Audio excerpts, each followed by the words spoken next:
Yo yo yo, c'est Ibélion. Aujourd'hui, épisode très spécial où j'accueille Morgane Lefebvre, qui a voyagé à pied avec son âne, son mulet, ses 3 chiens et son compagnon de l'époque, de Briançon jusqu'aux frontières de Chine et d'Afghanistan pendant 5 ans. Elle en a fait un livre et on parle de tout ça. Je vous jure, cet épisode est absolument inspirant, surtout pour ceux qui ont peur d'oser. Sur ce, je vous souhaite une très bonne écoute et je vous dis à très vite. Moi, c'est Sam, Ibélion de mon nom de plume.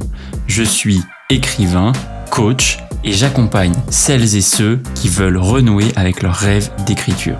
T'écoutes un podcast dont l'intention est simple, te donner inspiration, outils, motivation, discipline, bref, tout ce qui peut te permettre d'oser écrire. En gros, c'est un peu dans le titre quoi, ose écrire. Donc merci de venir te plier à l'exercice. Bah écoute, avec plaisir, c'est rigolo. Et alors, du coup, spontanément, là par où j'aimerais commencer, c'est peut-être le départ. Je me dis, euh, comment tu prends la décision de dire, vas-y, je vais partir, et puis ça va être long et ça va être une aventure de fou aussi imprévisible. Comment tu décides de faire ça, de faire ce voyage-là? Bah en fait, il y a plusieurs histoires qui se raccordent à ça. La toute première, on va dire la première dont je parle rarement, mais qui en fait est quand même un peu l'étincelle de ce départ, c'est que l'année avant que je parte, il y a un mois pendant lequel j'ai fait énormément de kilomètres pour différentes raisons, qu'elles soient amicales, professionnelles et familiales. Et ma petite sœur, qui a 14 ans de moins que moi, je sais pas quel âge j'avais à l'époque, j'avais 23, donc du coup elle était toute jeunette. Et elle me dit, oh, tous ces kilomètres que t'as fait, vas-y, on calcule et on regarde si t'étais parti vers l'Asie, si t'étais parti à l'Est, t'avais quitté la France avec ton camion, parce que je me déplaçais en camion à l'époque, jusqu'où tu serais allé. Et on a regardé et j'aurais pu aller jusqu'en Ukraine. Et Putain, c'est du fou. coup, c'est la première fois où je me suis dit, mais pourquoi je reste en France en fait ? Pourquoi est-ce que je me bloque à ces frontières ? Pourquoi est-ce que je reste sur ce territoire alors que je pourrais découvrir autre chose ? Ça, c'est la première chose, c'est vraiment la première étincelle. Et après, j'avais le rêve d'aller jusqu'en Inde, d'aller en Inde depuis petite. Je sais pas exactement pourquoi, mais en tout cas, j'avais un imaginaire autour de l'Inde. Est-ce que j'avais vu des livres ? Est-ce que j'en sais rien. Mais en tout cas, voilà, je peignais des dieux indiens et des déesses indiennes sur ma porte, sur mes murs quand j'étais jeune. Et j'ai essayé d'y aller 2 fois en avion et ça n'a jamais fonctionné. À chaque fois, il y a eu quelque chose qui a fait que ça n'a pas été possible. Et donc, suite à un peu cette révélation de pouvoir se déplacer par les terres, je me suis dit, en fait, je vais aller jusqu'en Inde et j'irai par les terres, ce qui sera une manière aussi de pouvoir découvrir d'autres manières de penser, d'autres manières de vivre, de fonctionner, de voir le monde. Et voilà, mais je savais pas exactement comment. Est-ce que j'y allais avec mon camion ? Est-ce que ça me paraissait compliqué ? J'avais la sensation aussi que ça me couperait peut-être des autres d'avoir ce confort, parce que mon camion était aménagé. Et donc voilà. Du coup, et à ce moment-là, je pars au Maroc. Donc je pars au Maroc avec ce questionnement. Et puis au Maroc, j'ai fait une rencontre très particulière avec un âne. Alors on pourrait se dire en France il y en a plein aussi, hein. Mais au Maroc ils sont plus dans la rue. Et en tout cas, et donc j'ai fait une rencontre vraiment très particulière avec un âne.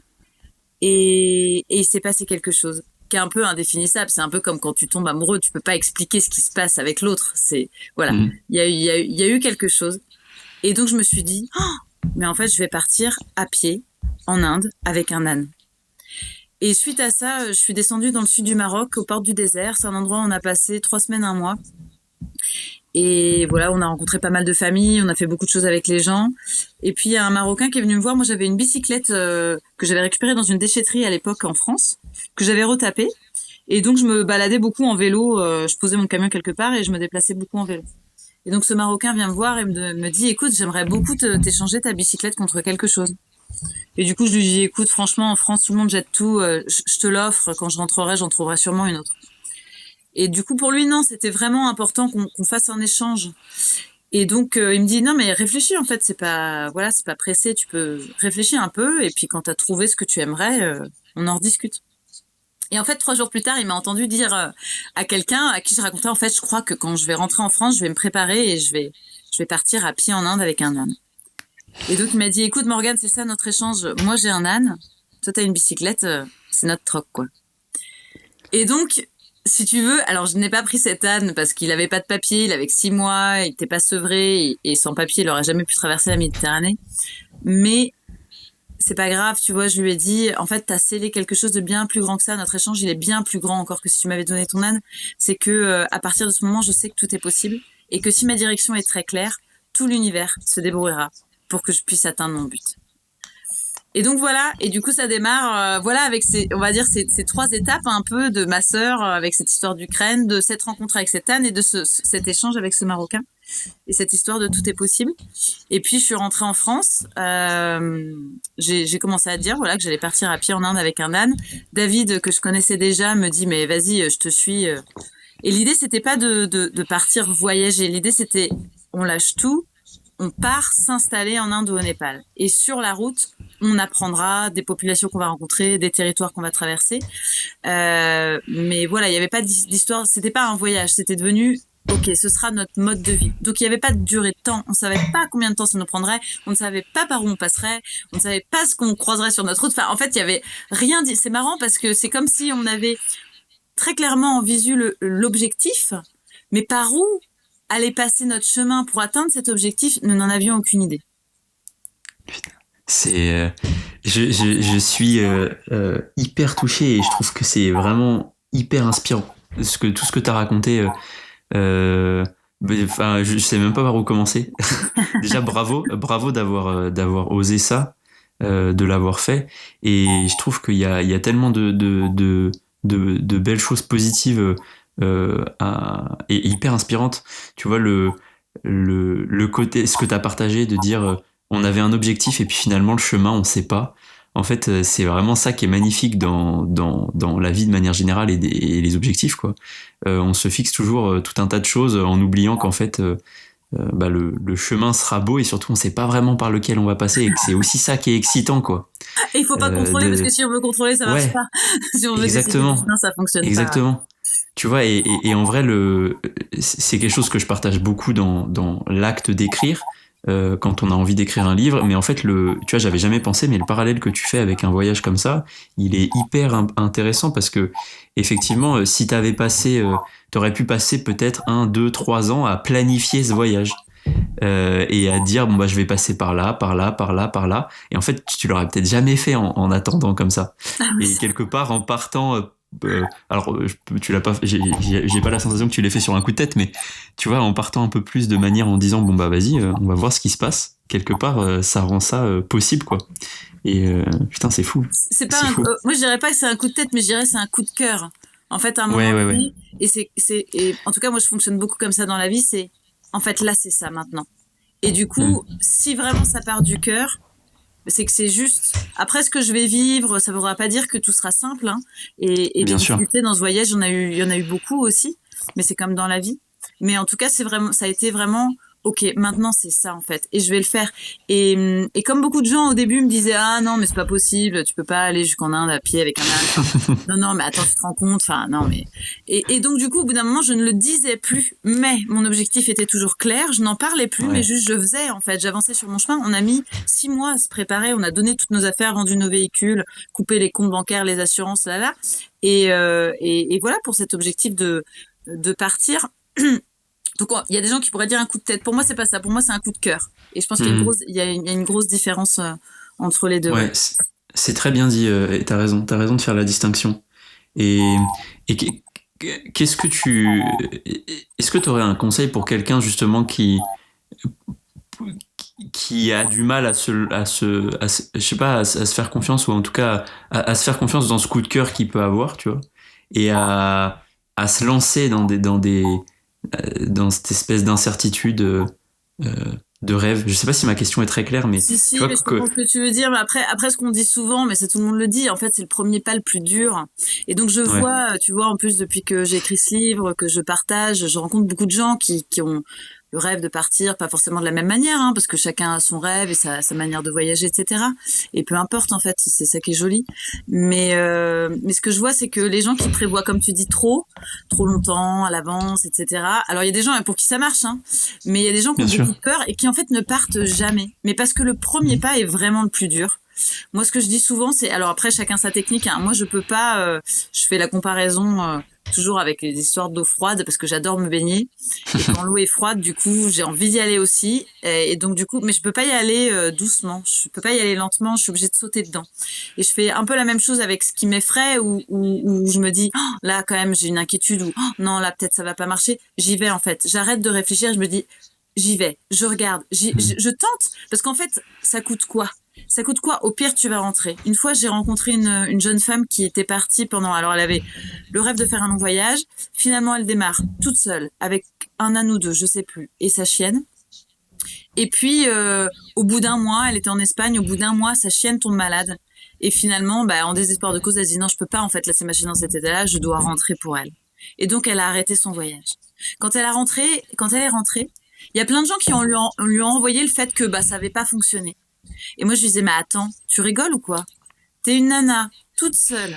T'es partie avec ton âne ou tes ânes, je sais plus exactement. T'es partie avec ton âne et ton chien. T'as marché pendant un mois dans un territoire inconnu avec une langue que tu ne connais pas. Et t'es rentrée pourquoi? Parce qu'en fait, t'avais une responsabilité envers un animal que tu aimes et qui a besoin de toi. Mais en fait, t'as rien raté du tout. C'est juste magnifique. Et même la personne qui partirait peut-être 5 jours, mais qu'aurait fait ce pas-là, peut-être elle rentre, et puis peut-être la prochaine fois elle part 15, et puis peut-être la prochaine fois elle part un mois. Bon, après là, on prend des supports de voyage, hein, mais ça peut être n'importe quoi dans la vie, en fait. Exactement. Exactement. Et c'est un très beau message. C'est vrai que ça paraît quelque part un peu bateau de dire que le premier pas est le plus important, mais en fait c'est important de le dire justement parce que les gens à force de remarquer aussi qu'en fait c'est toujours ce premier pas que les gens mettent en avant, en fait ouais ça donne aussi envie de le faire. Et et tu vois dans l'exemple que tu cites effectivement hein, ça marche dans tous les domaines. Et quelque part, même si tu rentres au bout de 5 jours, cette inertie d'oser faire ce premier pas dans ce domaine-là te donnera aussi la force de le faire dans plein d'autres en fait. Et oui. Et, Et de te connaître, hein, ça, c'est exactement. l'apprentissage de se connaître soi aussi. Mm. Ouais. Mm. Ok. Ah, super introduction, et, hyper inspirante. Et si il y a aussi un truc que j'ai trouvé hyper touchant dans ton histoire, c'est le rapport du coup à ta petite sœur. Quelque part, tu vois l'innocence créatrice Ah oui. de l'enfant qui a aucune barrière et qui se dit tout simplement bon bah tu vois tu tournes en rond et si tu faisais une ligne droite jusqu'où tirer tu vois C'est et clair.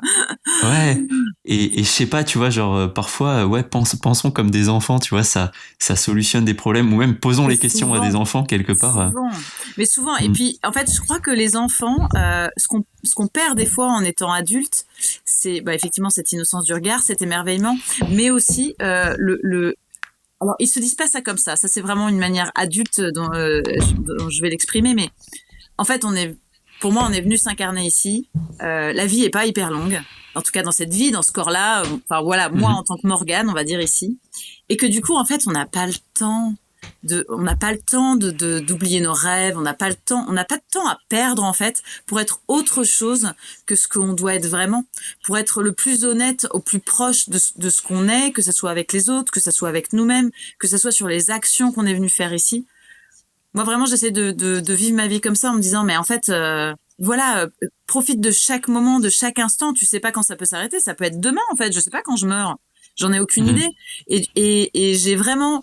Alors, on fait des choix toujours en conscience. Donc, des fois, on abandonne une chose pour pouvoir partir dans une autre direction. Et ça, faut l'assumer et l'accepter. Mais c'est vraiment ce truc de... J'ai pas envie de regretter, en fait. J'ai Mhm. vraiment pas envie de regretter. Ouais, tout à fait. Et faire les choix en conscience, comme tu l'as dit, regarder son propre alignement aussi en face, quoi. Et puis oser le saisir quelque part. Et, et tout le voyage que t'as fait, qu'est-ce qui t'a apporté vis-à-vis de toute cette posture? Parce que je te sens justement très aligné, tu vois, avec toi-même quand tu parles de tout ça. Euh, est-ce que c'est ton voyage qui t'a permis tout ça ou finalement t'étais déjà quand même très ancré avant? Non, je dirais pas que j'étais très ancrée avant. Par contre, j'étais quand même en lien avec une forme de Ouais. spiritualité, même si je pourrais pas exactement la nommer. Après, je dirais le voyage, c'est comme la vie, souvent ce que je dis, parce que après les gens me posent souvent cette question. Et alors le retour à la réalité, pas trop dur. Et donc je dis toujours non mais c'était déjà la réalité en fait. J'étais C'est déjà vrai. vraiment dans le monde, je vivais déjà vraiment. Enfin voilà. Mais et pour moi, c'est le voyage est une aventure, la vie est une aventure. Après, ça dépend à chacun de poser un regard dessus d'aventurier en fait. Je dis tout le temps, mais le matin quand tu te lèves, tu ne sais pas ce que tu vas vivre aujourd'hui, tu ne sais pas qui tu vas rencontrer, tu ne sais pas quelle phrase tu vas entendre, tu ne sais pas ce qui va se passer, qui va potentiellement changer ta vision du monde, changer ta vision du jour, changer ta direction de vie, changer. On n'en a aucune idée en fait. Mais ça demande d'être attentif à ce qui se passe. Sinon, on est enfermé dans un quotidien avec les yeux qui regardent vers le sol.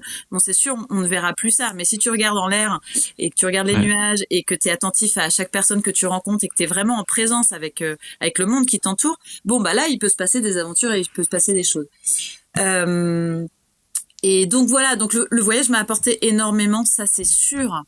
La vie de toute façon en général apporte beaucoup, mais le voyage apporte beaucoup parce que tu es comme t'es obligé t'es dans le dénuement, on va dire, dans le sens où en plus nous on est parti avec pas de confort financier, donc du coup tu t'en remets, tu ne sais jamais où tu vas dormir, tu ne sais jamais qui tu vas rencontrer, tu ne sais jamais où tu seras demain. Donc tu es obligé, même si c'est pas quelque chose de conscient, de t'en remettre à quelque chose de plus grand que toi.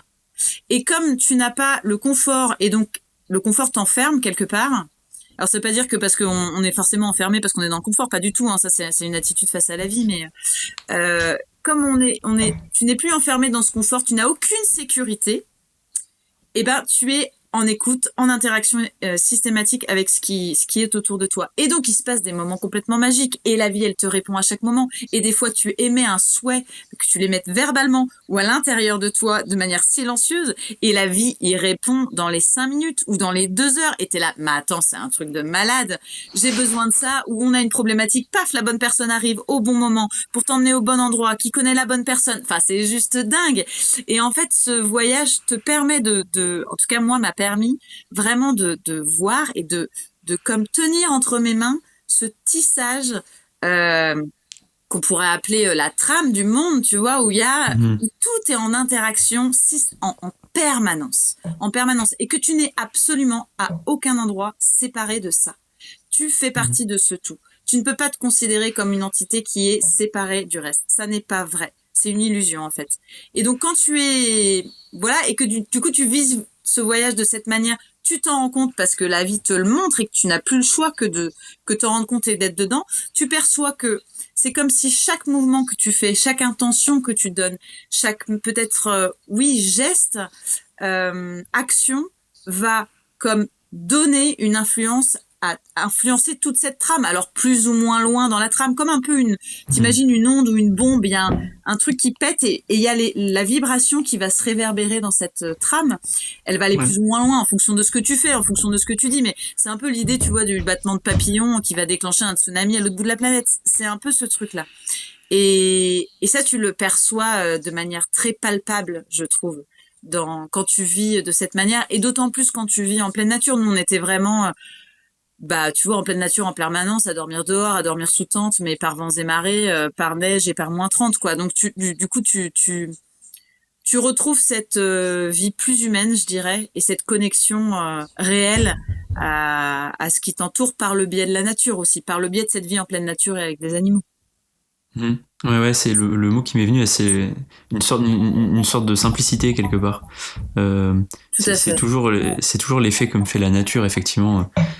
Et tu vois, alors je te fais un petit partage personnel, même si on est quand même plus là pour parler de ton parcours, etc. Mais tu vois, tout ce que tu as partagé sur une forme de lâcher prise et d'accepter, tu vois, de ne pas savoir et qu'en fait, c'est aussi dans cette acceptation qu'il se passe des trucs de fou.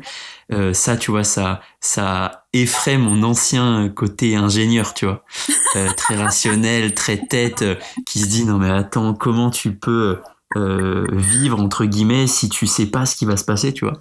Et paradoxalement, depuis que j'ai quitté ce monde-là et que du coup tu te lances dans des aventures beaucoup plus humaines, beaucoup plus entrepreneuriales, beaucoup plus ancrées dans le moment présent parce que quand même qui vit beaucoup plus au jour le jour et tu te rends compte un peu de ce que tu partages, ces sortes de synchronicité quelque part de dire en fait tu rencontres plein de gens qui te font avancer chaque jour dans la direction dans laquelle tu as envie d'avancer quoi.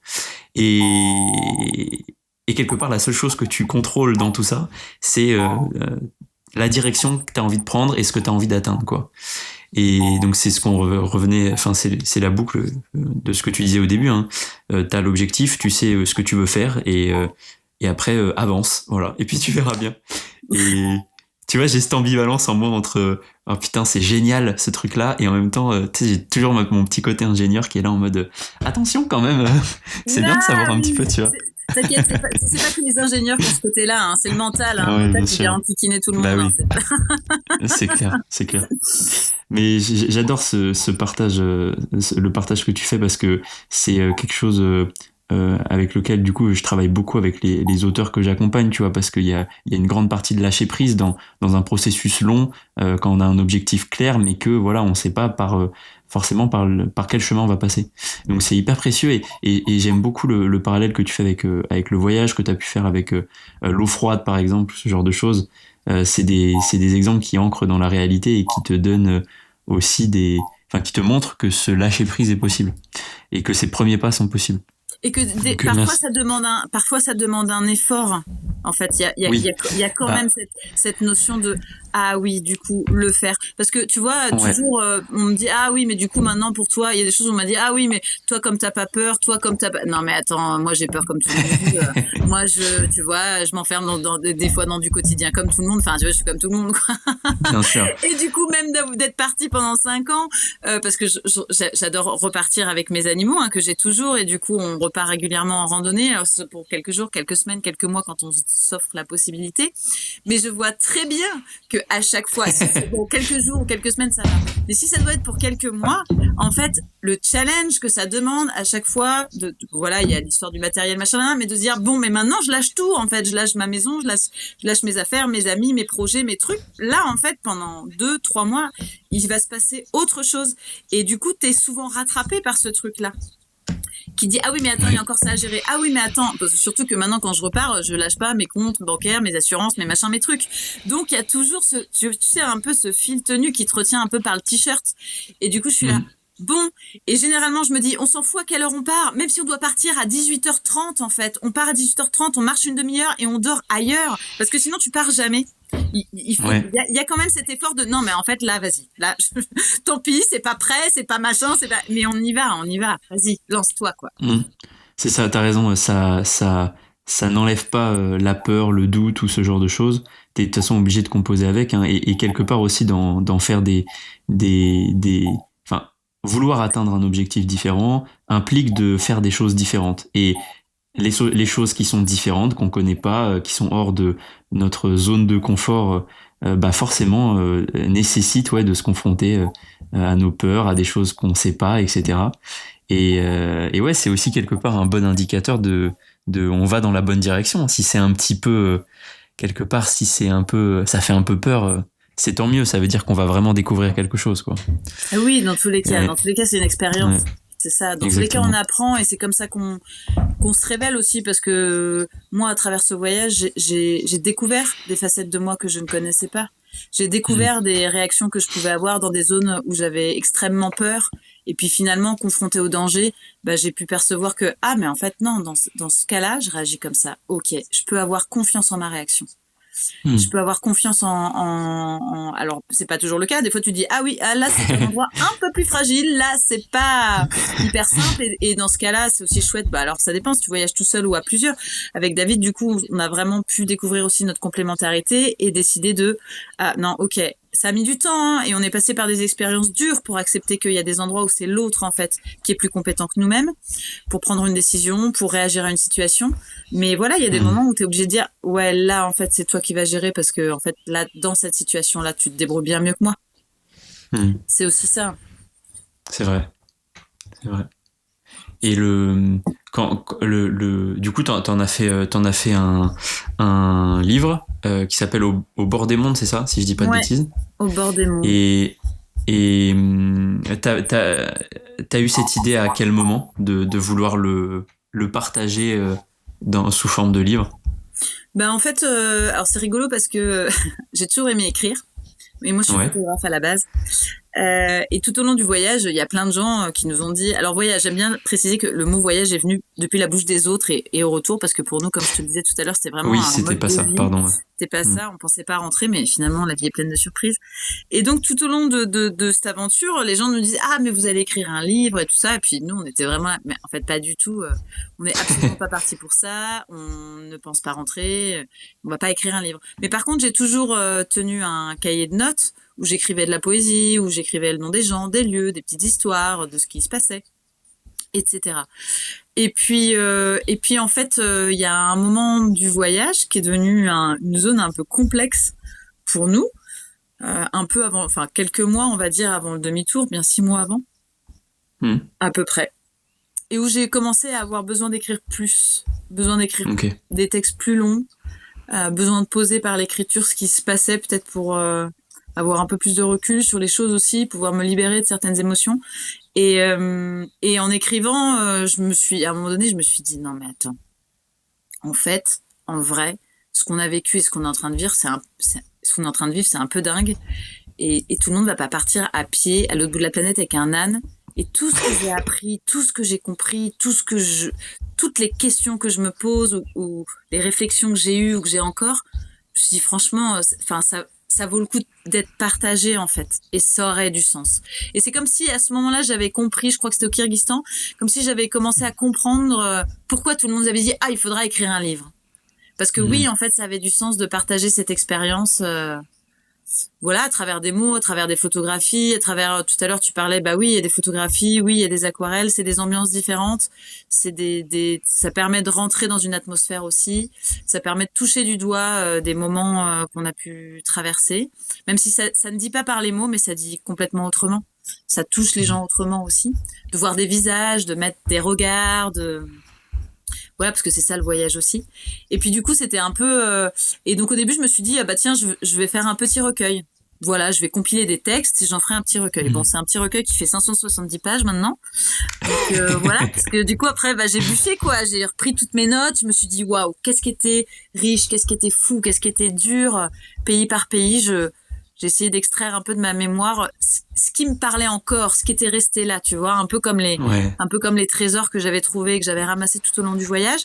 Et puis une fois que j'ai un peu tout noté pays par pays, bah j'ai repris toutes mes notes et je me suis dit ok, j'écris sur ce moment-là. Je reprends mes notes et je me replonge dedans et qu'est-ce qui en ressort. Et c'est marrant parce que c'est vraiment un autre voyage en fait. Tu viens détricoter ce que tu as vécu et moi souvent je dis en fait je suis autrice, je suis seulement dépositaire de quelque chose qui ne m'appartient pas parce que j'ai vraiment eu cette sensation de tu commences à poser tes premiers mots sur le papier. Moi, j'ai beaucoup Hmm. écrit d'abord, avant d'écrire à l'ordinateur, j'ai beaucoup écrit sur le papier. Hmm. Et ok, j'écris sur ça. T'écris ton texte, parce que ce sont des textes toujours assez courts, entre quelques lignes à 5-6 pages maximum. Parce que j'aime bien dire, en fait, en voyage, mais même dans la vie, c'est des moments qui te surprennent, tu vois. C'est comme t'as un fil tendu dans une marche ininterrompue, et puis paf, t'es surprise par un moment. Et puis paf, t'es surprise par un autre. Et donc j'écrivais sur ces moments. Et puis tu démarres ton texte, tu finis ton texte, et je le relisais et je me disais, waouh, c'est moi qui écris ça. J'ai compris ça, sérieux, de ce moment-là, en fait. Tu vois, et pour moi, c'est là où je dis, en fait, il y a quelque chose de plus grand que moi qui me traverse, et du coup, je suis dépositaire de quelque chose. Bien sûr, c'est moi qui ai vécu l'expérience, mais Hmm. c'est pas que ça qui est raconté dans un livre, c'est pas que ça, quoi. Il y a autre chose. Faut accepter que, en tant des choses, elles sont dans l'air en fait, et tu les attrapes. Et après, est-ce que tu les mets dans la matière ou pas, ça te regarde. Mais c'est quelque chose qui est là bien avant toi. Et c'est pas pour rien Hmm. que tu vois, des fois on dit, enfin c'est pas on dit, c'est que par exemple l'invention de l'électricité est arrivée à plusieurs endroits de la planète en même temps. Tu vois, il y a des choses comme ça qui arrivent. Je pense que pour l'art c'est un peu la même chose. À un moment donné, il y a quelque chose qui est dans l'air et puis on l'attrape pas quoi. Ouais, ouais, l'acte d'écrire est de toute manière très, très lié à notre inconscient. On dépose beaucoup de nous et dans nous, bah, il y a tout ce on a pu nous léguer, quoi, hein. Et ça voilà, hein, et c'est, moi je trouve que c'est aussi pour ça que l'écriture est si puissante, hein. Ça permet de libérer des choses, des textes qu'on n'aurait jamais libérés sinon. Et dans ça, il y a quelque chose de très transformatoire et de très, qui touche presque après à parfois de la guérison, de la thérapie, quoi. Et, et ouais, c'est pour ça que j'encourage tout le monde à écrire, et, euh, et notamment, bah, toi, ton exemple est super parce que t'as effectivement vécu quelque chose d'extraordinaire, et c'est bien d'avoir pris le temps de le partager à l'écrit. Et comment on fait pour concaténer 5 ans d'expérience dans un bouquin, ouais, comment on fait pour Franchement, ça demande énormément de patience et de persévérance.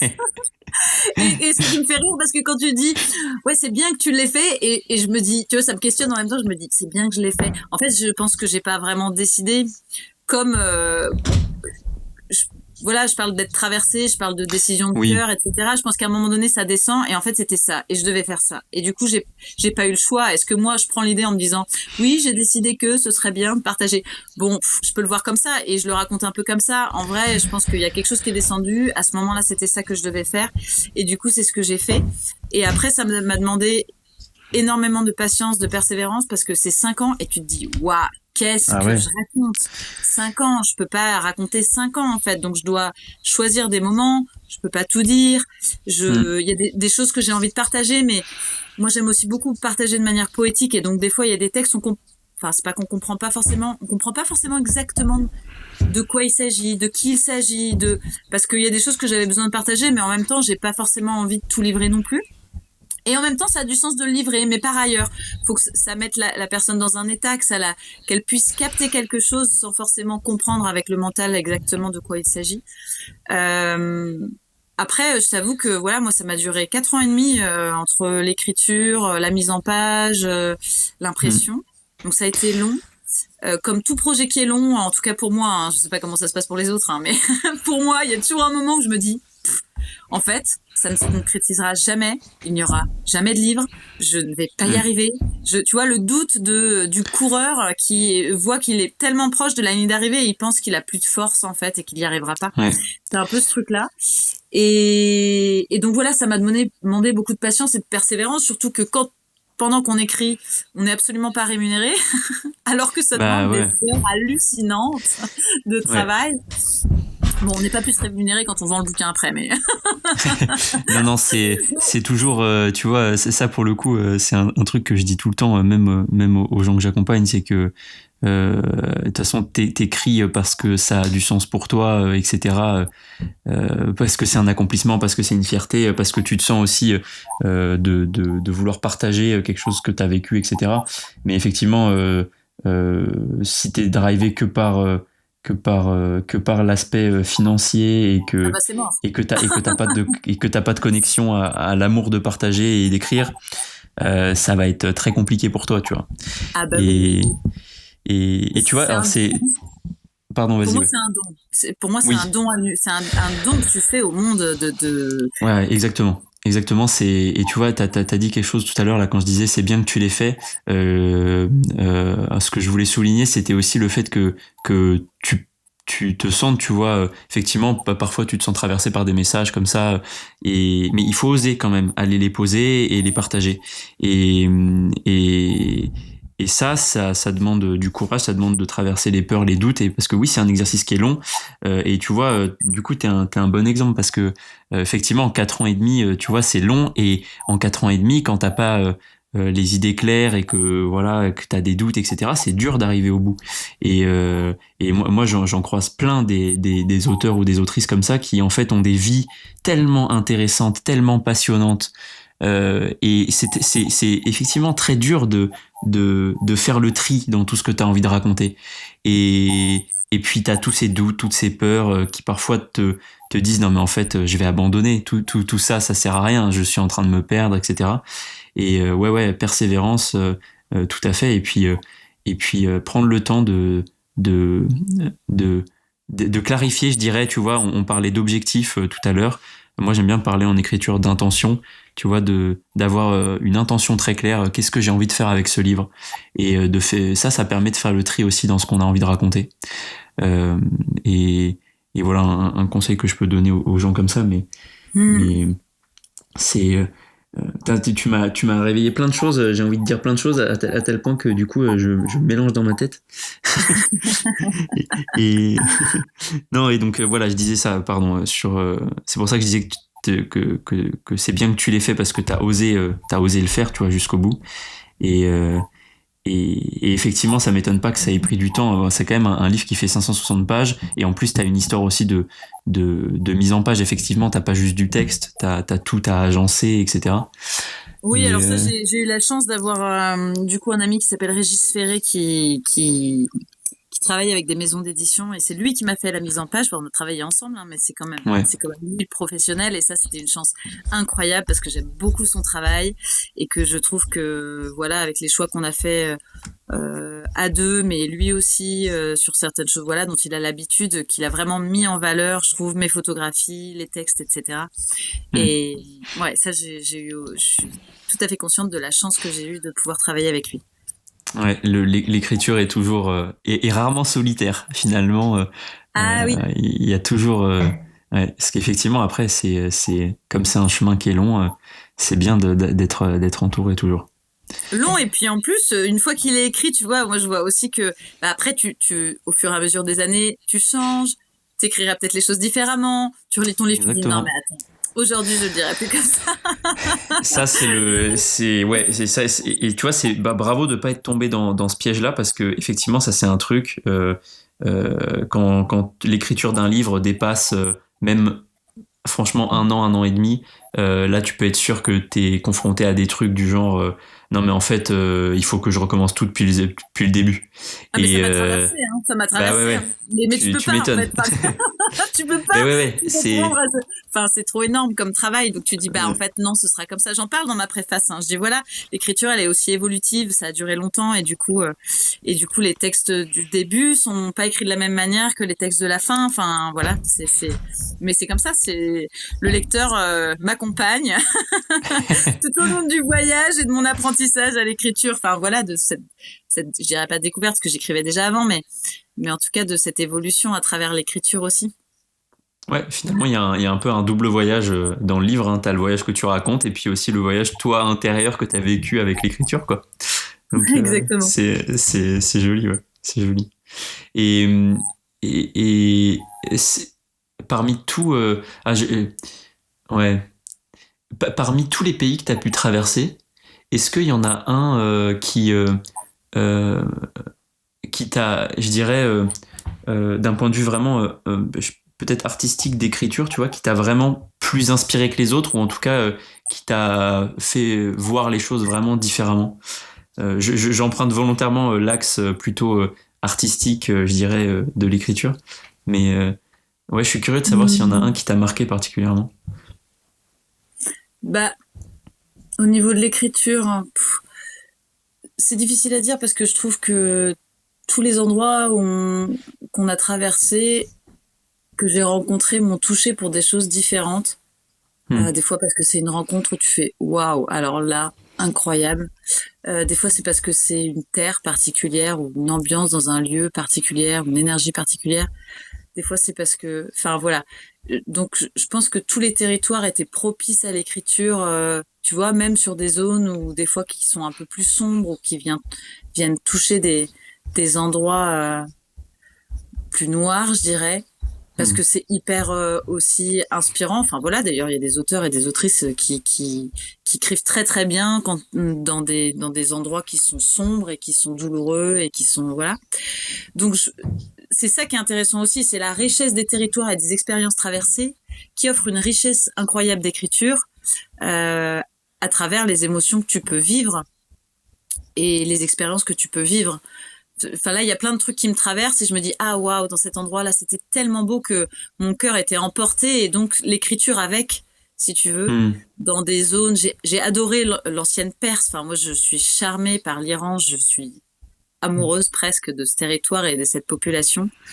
Du coup, au Tadjikistan aussi, la région du Pamir, qui est une zone de montagne complètement hallucinante, les zones de désert qui sont très particulières.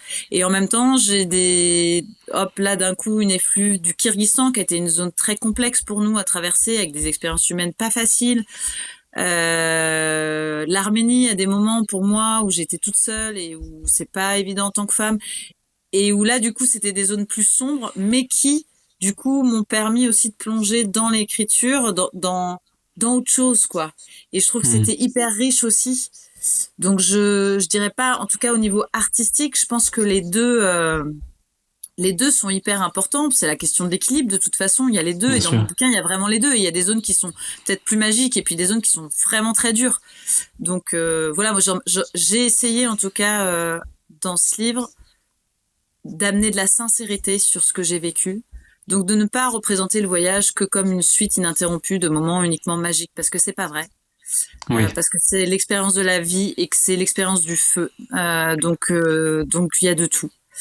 Et en même temps, il y a pas que des moments durs non plus. Et même dans les moments très durs, il y a aussi des moments magnifiques et des rencontres sublimes et des moments de grâce. Donc c'est un peu toute cette réalité mélangée. En tout cas, j'essaie d'être très proche de ce que je suis. Des fois, il y a des personnes qui m'ont dit waouh, tu te livres énormément. C'est hyper courageux de ta part. Moi, c'est marrant, je le vis pas comme ça. Peut-être que c'est courageux. Le courage, ça veut dire le cœur qui agit. Donc oui, dans ce sens-là, complètement.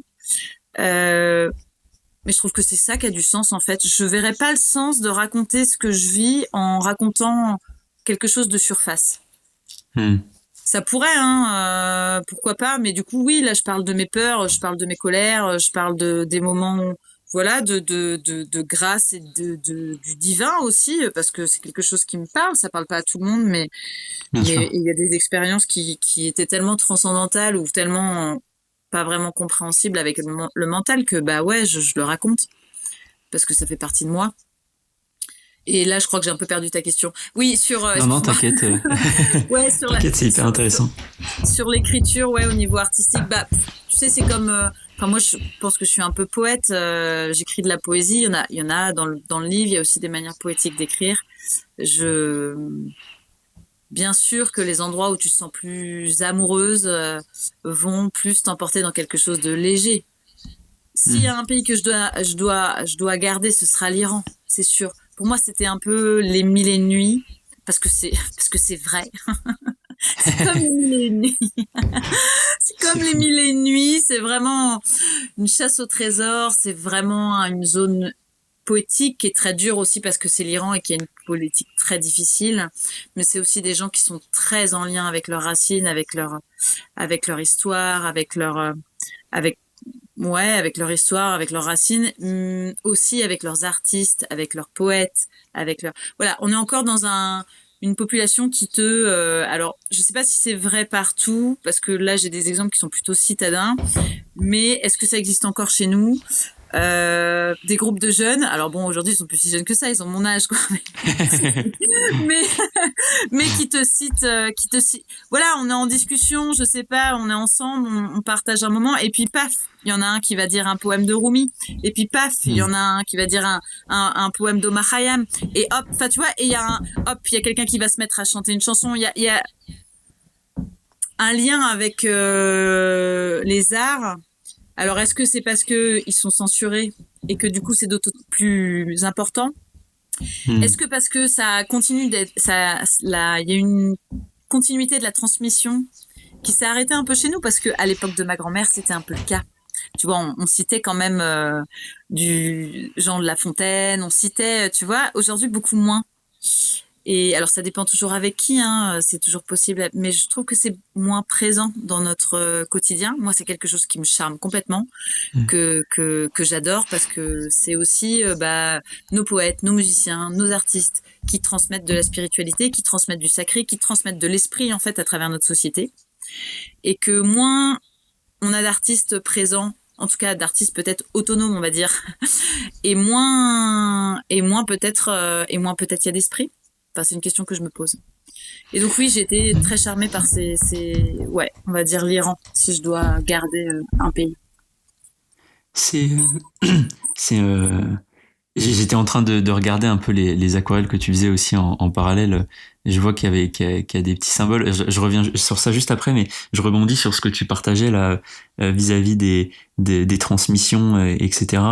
Je pense que c'est aussi pour ça que c'est important de quand on a une histoire en tête d'oser la raconter, tu vois, parce que en fait, je pense que tous à notre échelle, on est en quelque sorte des passeurs d'histoire, tu vois. Tout Et à fait. on reçoit tous ce qu'on lit, ce qu'on vit, ce qu'on nous partage. Alors ça veut pas dire, tu vois, qu'il faut avoir lu tous les grands classiques, etc., ou écouter tous les grands poètes, auteurs, musiciens, je sais que sais-je, mais ça simplement ouais, entre guillemets, ouais, t'es la seule, ce que t'as en tête, t'es le seul à pouvoir le raconter. Et ça vient de tout que t'as pu entendre et tout ce qui t'a nourri.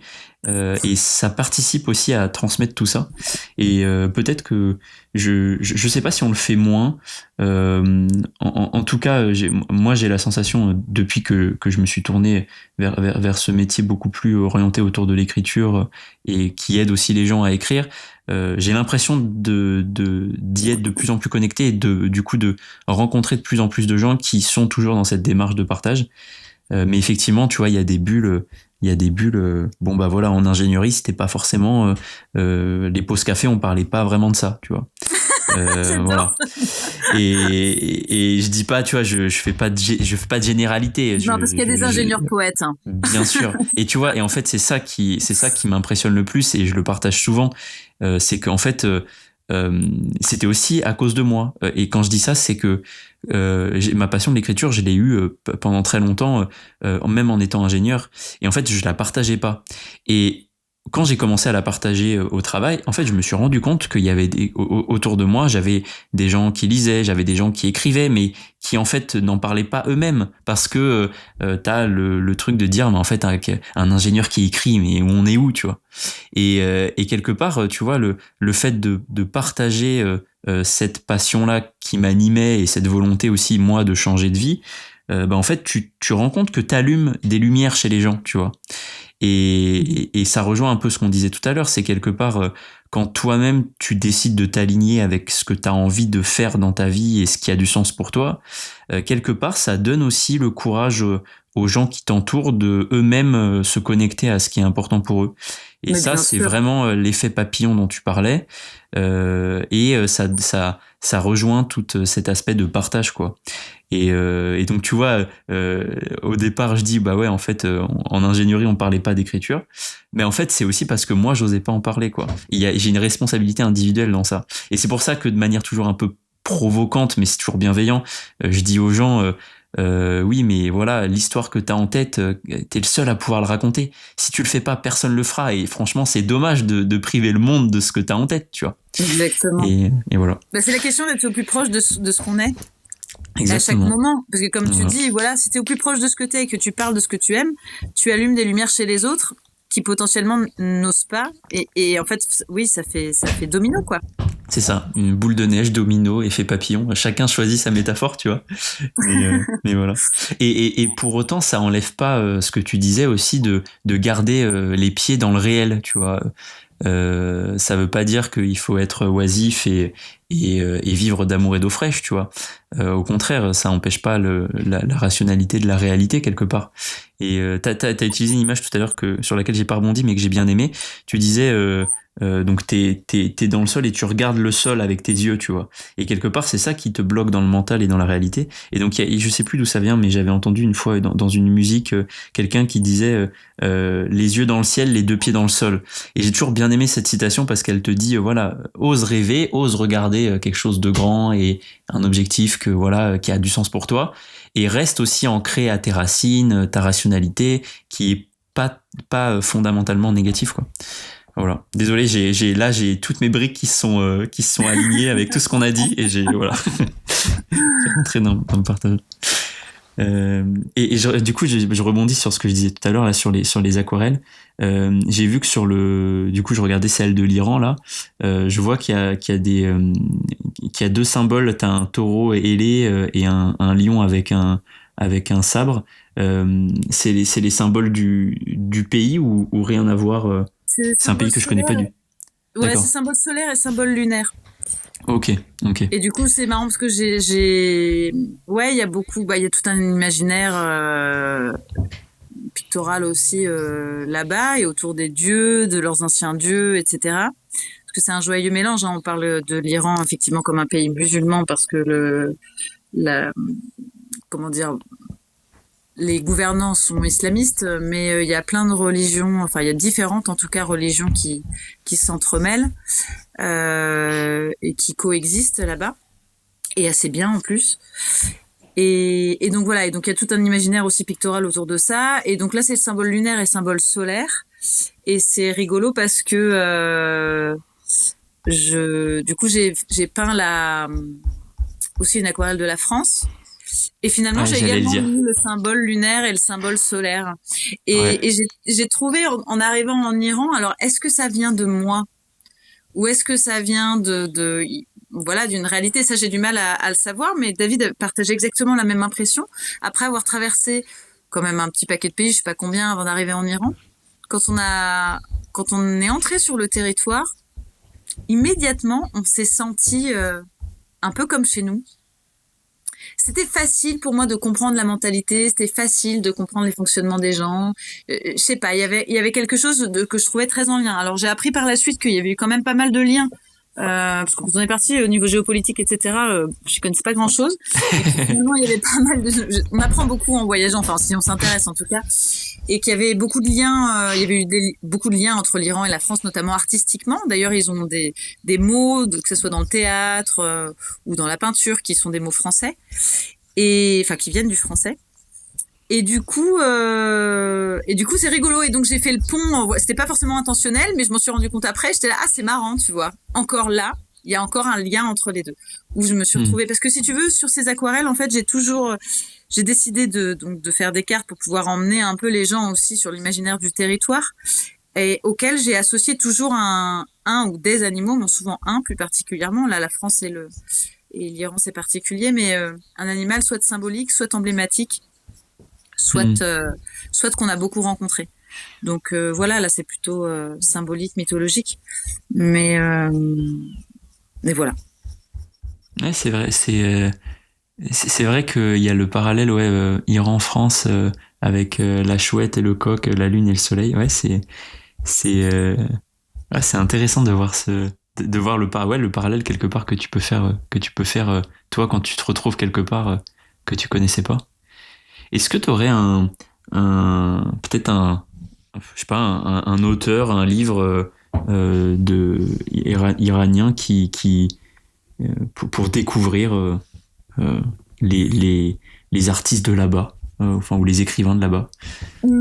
Alors moi je suis pas super douée pour les noms, mais après il y a Rumi qui est hyper connu, hein. Okay. Rumi et Omar Khayyam qui sont deux poètes je veux dire à connaître pour rentrer un peu dans l'ambiance iranienne. Après il y en a plein, il y a des auteurs et des autrices aussi modernes et voilà qui sont plus publiés aujourd'hui, beaucoup autour de ces histoires de femmes, vie, liberté et de la révolution. Voilà, on va dire un peu la dernière révolution dont on a parlé, hein, parce qu'en fait les Iraniens et les Iraniennes se révoltent depuis très longtemps, mais personne n'en parlait jamais. Donc c'est devenu genre ah oui là ils sont révoltés. Non, en fait ça fait très longtemps qu'ils se révoltent, mais ça ne devait pas intéresser au niveau international d'en parler. Sauf que là ils ont réussi à faire sortir ça des murs et donc du coup c'est sorti un peu. Donc maintenant il y a plus d'autrices et d'auteurs iraniens qui sont publiés, dont on entend parler. Voilà, moi j'avais lu un livre que j'avais beaucoup aimé, mais qui n'est pas d'un auteur iranien, mais qui parle d'Omar Khayyam, qui s'appelle Samarcande, d'un auteur libanais. Et là j'ai pas son nom. Samarcande. Qui est hyper connu. Que j'adore en plus. Amin Malouf. Amin Malouf, ouais. J'ai adoré ce livre, je l'ai lu par là-bas et j'avais trouvé ça. Il fait vraiment très bien, rentrer dans cette atmosphère aussi, orientale, moyen-orientale. Bon, il parle de Omar Khayyam, mais j'en ai, si tu veux, j'ai pas tant lu après là-bas. Bon, en plus en persan, j'aurais pas pu le lire. Mais c'est vrai, j'avais pas pensé à ça. On va dire, mais par contre, tu vois, je me suis plus baignée dans les livres. Il y a un livre qui s'appelle Avicenne, Je ne me rappelle pas de l'auteur. Avicenne Livre. Ouais, Je regarde en parallèle. Ouais, qui te fait bien entrer aussi dans cette atmosphère. Alors c'est dans les années 1000, 1100. Hein. C'est le premier médecin qui a fait une césarienne et dont on parle. Le premier qui aurait fait une césarienne dont la femme n'est pas morte derrière. Il s'est désinfecté les mains en les plongeant dans l'eau bouillante. C'est intéressant. Hein. Et c'était un peu un médecin hallucinant, mais à cette époque-là, ils étaient médecins, astrologues, mathématiciens, physiciens. Ouais, ils faisaient tout. Ils faisaient tout, ils se déplaçaient avec une mule, et avec une mule et un cheval, et sa mule transportait toute sa bibliothèque. Donc il avait tous ses livres, tous ses écrits qui étaient transportés, parce que voilà, il partait d'un territoire à un autre, parce qu'à cette époque-là, voilà, il travaillait pour les rois pour pouvoir manger, il travaillait pour les riches, et donc pour les rois principalement, même si on les appelait pas les rois là-bas, mais et dès qu'il y avait un truc quand le vent tournait, bah en fait il s'enfuyait quoi, avec sa mule, tous ses écrits, et il partait travailler pour quelqu'un d'autre. Et ça donne une ambiance aussi de ces territoires-là. Mais voilà, après c'est à fouiller. Je pense qu'il y a plein d'auteurs et d'autrices intéressantes à lire. À savoir que c'est aussi une manière complètement différente de la nôtre d'écrire. Aussi parce que comme il y a la censure, il y a toute une manière de raconter des ambiances, de raconter ce qui se passe. J'entendais une autrice parce que j'étais au Grand Bivouac en fin d'année là, sur ce festival de voyage. Et il y avait une autrice iranienne qui exprimait, par exemple, elle disait, voilà, nous, par exemple, je sais pas, l'auteur, il va parler du parfum de la rose. En fait, il va parler d'une femme. Il va parler d'une pièce étroite et sombre. En fait, il va parler du régime et de l'enfermement dans lequel il met la population. Si tu veux, il y a énormément de métaphores parce qu'ils ne peuvent pas se permettre de parler très clairement comme nous, on pourrait se le permettre de ce qu'ils vivent. Et donc, ils vont utiliser plein de métaphores qui sont un peu à décrypter et qu'au premier abord, si on n'y est pas attentif, on pourrait ne pas comprendre. C'est hyper intéressant ça. Ouais, putain, ok. Je vais découvrir du coup, tu vois, même les connus que tu as pu partager. Pour le coup, j'ai jamais lu, donc je l'ai pas lu depuis longtemps. Ce serait intéressant de les relire aujourd'hui. Je sais pas, mais c'est vrai que ça a amené en tout cas tout un imaginaire de là-bas au moment où je traversais ces pays aussi. Tu te faisais une idée des pays avant d'arriver ou pas du tout et t'étais vraiment dans la découverte du moment présent? Surtout pas. Non, on voulait surtout pas. Surtout pas savoir.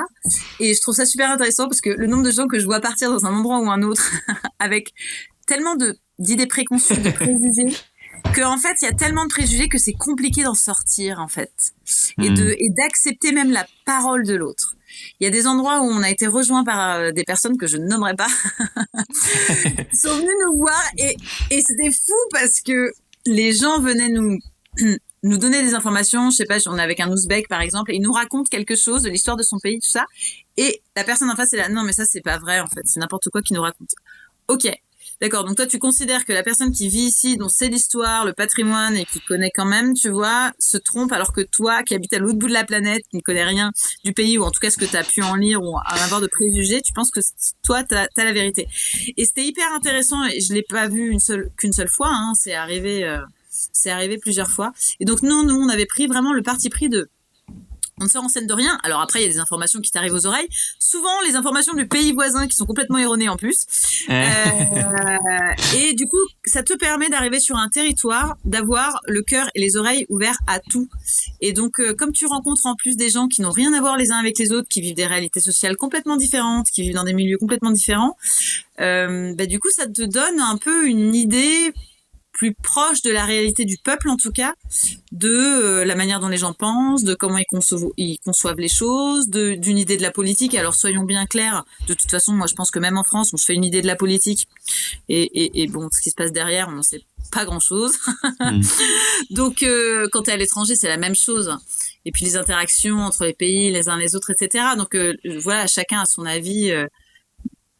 Mais en tout cas, moi, ça m'a permis, je pense, hein, et j'aime vraiment beaucoup faire comme ça, d'avoir une ouverture bien plus large que si je m'étais préparée à quelque chose. Ok. Voilà. Ouais, non, c'est. Ouais, vas-y. Non, j'allais dire, t'as raison en fait dans la démarche de de découverte tout simplement, et puis d'avoir cette quelque part cette ouverture d'esprit, de ouais, de découvrir. Ouais. Oui, après, des fois, t'es quand même teinté parce que, tu vois, je sais pas, t'as rencontré des gens avant, les informations, elles passent pas inaperçues non plus, on te dit des choses. Hmm. Ou, par exemple, avant de rentrer en Iran, bah, en fait, il y a quand même tout un imaginaire qui tourne autour de l'Iran. Donc, tu rentres en Iran, t'es pas hyper rassuré. En même temps, t'as rencontré des Iraniens en Géorgie et du coup, ils étaient géniaux. Et tu vois, mais ils t'ont dit, on n'est pas tous comme ça en Iran. Enfin, voilà, te dis pas, ne fais pas une généralité avec les quelques rencontres que tu as fait ici. Et du coup, tu vois, par exemple, pour l'Iran, c'est quand même un endroit, ouais, assez particulier, parce que moi, on y est rentré, ouais, j'étais pas hyper rassurée, j'avais pas spécialement à la base envie d'aller en Iran. Finalement, la vie fait que on nous refuse de rentrer en Russie, donc on décide de traverser l'Arménie et l'Iran en se disant quand même, ah ouais, mais quand même, Merti et tout, ils sont tellement géniaux, ça doit être vraiment chouette. Et en même temps, avec une sérieuse appréhension, tu ne sais pas d'où elle vient exactement. Mais de ce qui nous est transmis, en fait, à nous, en Occident, voilà, l'Iran, c'est pas un pays où tu vas te balader, potentiellement, c'est un pays en guerre. Pas du tout, enfin, en tout cas, à Hmm. l'époque, ça n'était pas du tout le cas. Et donc, tu rentres, t'es pas sûr, quoi. Oui, mais les femmes, et la lali, et la la la. Bon, en fait, moi, c'est un pays qui, dès le début, dès l'entrée dans le pays, ça a été hallucinant. L'accueil, la gentillesse, l'ouverture, les échanges. Enfin, waouh, c'était magique, magnifique. Et puis voilà. Après, tu creuses et ça continue. Et moi, c'est vrai que c'est un pays où j'aurais aimé, quand il y a eu un demi-tour qui s'est orchestré, et moi, j'aurais aimé rester habiter en Iran. Combien Ok. de temps, j'en sais rien, mais vraiment beaucoup plus de 3 mois, quoi. Hmm. Et voilà. Et quand je suis rentrée en France, et que je disais ça, mais ça a été incompris par la majorité des gens. Il y avait vraiment, mais tu peux pas dire ça. En plus, en tant que femme, je disais, mais attends, en tant que femme, oh, moi j'ai été là-bas, j'ai passé 6 mois. Et j'ai rencontré des gens, j'ai rencontré la population. Oui, bien sûr, la politique est catastrophique et les gens qui sont au pouvoir sont vraiment dangereux. Euh, mais en fait, l'Iran, ça n'est pas que ça. Ça n'est vraiment pas que ça. Et d'ailleurs, la plupart des voyageurs qui y vont, ils disent, oh, et on reviennent complètement charmés. Hmm. Mais c'est drôle, hein, les a priori qu'on peut. Donc tu te retrouves Bah, face à quelqu'un qui dit qu'elle est tombée amoureuse de l'Iran, qu'elle aurait aimé rester habiter, et les gens te répondent, c'est très français ça. Non mais attends, tu peux pas dire ça. Moi je sais parce que j'ai lu des livres. C'est là, bon, d'accord, ok. Il y a pas de conversation possible, tu vois. non, non, c'est des genres d'arguments. De toute façon, tu peux pas trop lutter. Ouais. C'est clair, c'est clair. Non, mais comme quoi, il faut rester curieux en fait, hein, tout simplement. Et puis accepter aussi de penser par soi-même, et ouais. Et puis qu'on ne C'est sait vrai que pas, en fait. ouais, voilà. Tu vois, c'est pour ça que je pose toutes ces questions parce qu'en fait, dans la liste des pays que t'as pu traverser, tu vois des pays dont t'as entendu le nom, mais en fait, tu sais très peu de choses, mis à part ce qu'on peut te partager aux infos, et alors c'est toujours du coup plutôt négatif. Ou alors, tu vois, moi, la seule chose à laquelle j'ai pensé, c'est quand je vois les pays que t'as pu traverser, Ouzbékistan, Tadjikistan, etc. Moi, ça me fait penser à quand je regarde les JO et que je vois dans les sports de judo ou de lutte, c'est là que tu vois des athlètes de ces pays-là, tu vois. Sinon, t'es jamais en contact avec des gens qui sont de là-bas. Et donc, en fait, c'est des pays qui sont extrêmement, enfin, en tout cas pour moi, des pays que je ne connais pas du tout, quoi. Tu sais vaguement que c'est plutôt montagneux et désertique, et puis c'est tout, quoi, en fait. Euh, Ouais. et puis, euh, et puis voilà. Et donc, ouais, c'est vrai que tu vois, du coup, ça donne envie aussi de découvrir tout ce que tu as pu partager dans ton livre, euh, pour, euh, pour, ce, pour vivre un peu ce voyage quelque part. Puis c'est intéressant parce que tu vois, une des choses dont je me suis aperçue en voyageant et au contact d'autres populations, c'est que finalement, on est un pays pourtant, qui pourrait paraître assez intellectuel et ouvert sur le monde, et en fait, on l'est absolument pas. Il n'y a pas une Mm. grosse ouverture sur ce qui se passe à l'étranger. Alors si on peut savoir un peu politiquement ce qui se passe dans 2, 3 pays, souvent ceux qui nous intéressent et pas les autres. Alors que justement dans ces pays, en Ouzbékistan, Kyrgyzstan, Tadjikistan, là, ces zones qui sont peu connues, même l'Iran, en fait, j'étais surprise de voir les connaissances qu'ils avaient au niveau historique, politique, géopolitique, culturel, de ce qui concerne leur propre pays, mais pas du tout que uniquement. aussi ce qui concerne toute la zone où ils habitent. Aussi, bon, des fois, on m'a appris des trucs sur mon propre pays. Je rigole encore, tu vois, de me dire waouh. Et ça m'a vraiment fait prendre conscience à quel point on n'était pas si ouvert que ça sur le monde et sur ce qui se passe ailleurs. Alors, bien sûr, c'est important déjà de s'occuper de ce qu'il y a chez soi, parce qu'on a déjà assez de trucs à gérer, mais c'est hyper intéressant de s'inspirer du monde, en fait, de s'inspirer des autres, et donc, je suis assez étonnée, ouais, d'avoir vu cette différence entre, tu vois, et peu importe, c'est pas une question d'âge, pas une question non, même les jeunes, ouais, il y avait une vraie différence à cet endroit-là. Et récemment, j'ai rencontré une Iranienne à la suite d'une conférence. Et c'est aussi quelque chose qu'elle a noté. Et elle me le partageait. Et je lui disais, mais je suis complètement d'accord avec toi. Elle me disait, je suis tellement étonnée. Vous avez des gens qui vivent chez vous en France, qui arrivent de partout sur la planète, et vous n'êtes pas intéressés à connaître leur histoire, leur culture, Et ça, c'est dommage, quoi. Je pense que je pense que c'est une grande perte parce qu'on s'enrichit énormément au contact des autres. Bien sûr, bien sûr. Et ouais, donc c'est ça la conclusion, c'est ça, c'est restons ouverts et curieux à ce qui nous arrive.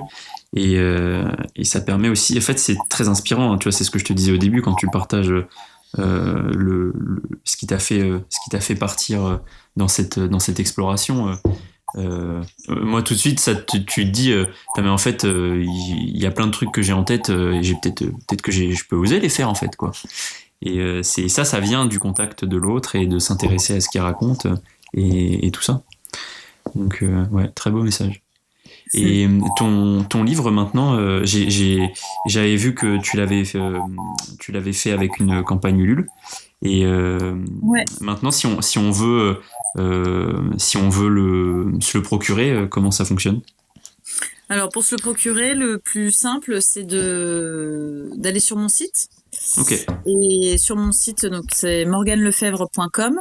Il y a, donc c'est un site de photographie, mais il y a une page au début, il y a différentes images, il y a une page au bord des mondes, et du coup dessus il y a une présentation un peu plus précise des livres et un bouton, pardon, pour commander. Et donc voilà, il suffit de m'envoyer un petit message avec l'adresse, le nombre d'exemplaires, etc., le choix de livraison, et de m'envoyer un virement. Il y a l'IBAN sur la page de mon site pour m'envoyer un virement, et dès que le virement est fait, moi j'envoie le ou les livres.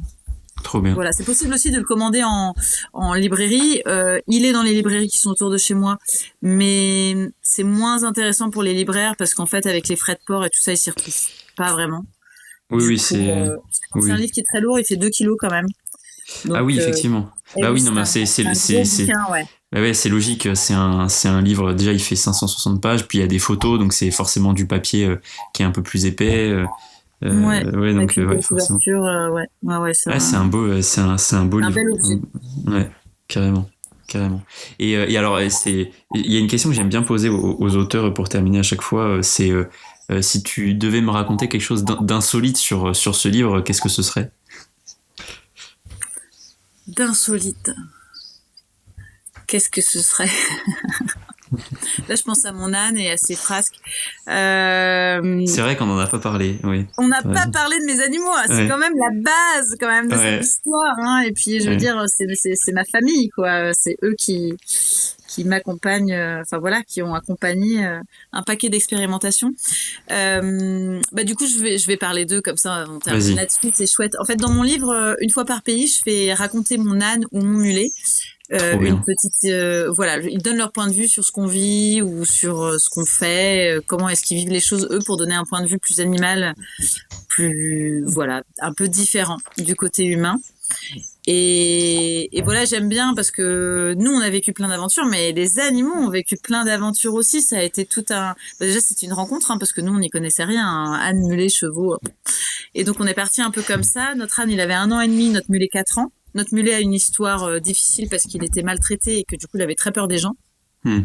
Et donc ça a été beaucoup de liberté, beaucoup de confiance, vraiment énormément d'écoute et de silence avec eux.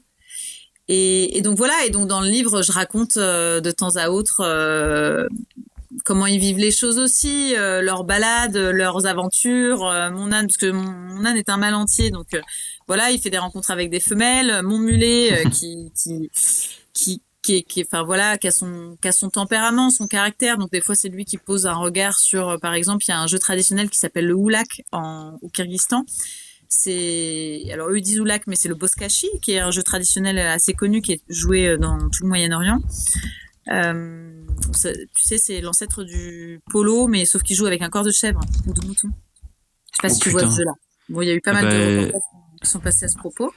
Okay. Et donc c'est assez intense, assez violent, assez bon bah voilà, là c'est mon mulet qui raconte son point de vue sur ce genre de choses qu'il peut voir, parce qu'on a croisé plein d'animaux. Eux ont fait plein de rencontres aussi, des rencontres qui leur ont fait peur, des rencontres qui ont été chouettes, des rencontres où voilà, on a aussi traversé des territoires où il y a des loups, enfin bon, il y a de tout quoi.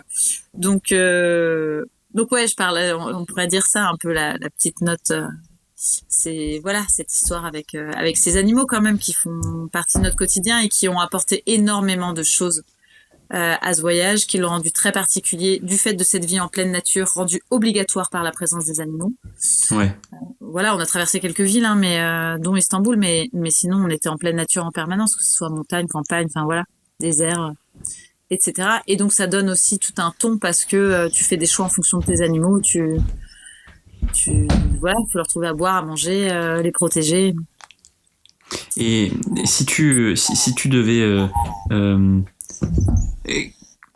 qu'est-ce qui t'ont apporté de plus précieux pendant ton voyage? Le plus précieux, c'est leur présence. Leur présence. Leur présence qui est précieuse, parce que un animal, je parlais du fait d'être au plus proche de soi en permanence. L'animal, en tout cas l'âne et le mulet, et le mulet vraiment particulièrement, l'âne aussi, mais le mulet encore plus, je crois. En fait, ils sont toujours au plus proche de ce qu'ils sont. Ils mentent pas. Ils sont ce qu'ils sont. Ils ont aucun jugement sur ce que tu fais ou quoi. Ils vont te dire ça c'est pas ok, ça c'est ok. Là je te fais confiance, là je te fais pas confiance. Là je fais pas confiance à l'autre. Mon mulet est super fort pour ça, pour te dire les gens que tu rencontres, ah ouais lui peut-être, ou lui non pas du tout lui. Ouais, leur présence, elle est assez magique. Tu vois, ce sont des animaux, ils vivent dans le silence, ils sont en harmonie avec la nature en permanence. En fait, tout ce qu'ils sont te ramène à l'essentiel. Tout ce qu'ils sont te ramène à un rythme plus humain.